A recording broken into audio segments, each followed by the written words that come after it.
Drama serial दुलाब जी अचण वारी episode में हाणे तव्हां ॾिसंदो जेको नेक्स्ट प्रोमो ऐं एपिसोड ईंदो। इन में पहिरियों त हाणे जेको आहे मंसूर खान इन शइ में कामयाबु थी वेंदो ऐं उनखे सॼी ख़बर पइजी वेंदी छोकिरी किथे आहे। सोडल उनखे ॿुधाईंदो ऐं उन ते मुतमइन थींदो ऐं एतबार कंदो। मंसूर खान खे सॼी कहाणी ॿुधाईंदो फलाणी जॻह ते आहे ऐं उहो छोकिरी उतां खणी करे वठी करे तूं असांजी जान छॾा ऐं इन शइ जी ज़िमेवारी तुंहिंजे मथां आहे। मंसूर खान वाइदो ॾींदो सोडल खे, मां इन शइ जी ज़िमेवारी खणां थो, तोखे को बि हथु न लाहींदो, न तुंहिंजे चाचे खे। मां उहा छोकिरी हथु करे हिन वटि पुॼाईंदुसि वापसि ऐं तव्हांखे हितां छॾाईंदुसि।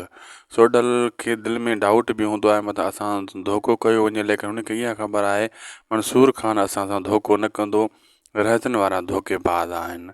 अहिड़े हिसाब सां पोइ उतां हलियो वेंदो आहे मंसूर खान। हुन शाहनवाज़ खान खे बि ख़बर पइजी वेंदी आहे त जुमो ॿुधाईंदो आहे वञी त मंसूर खान छो आयो हुयो।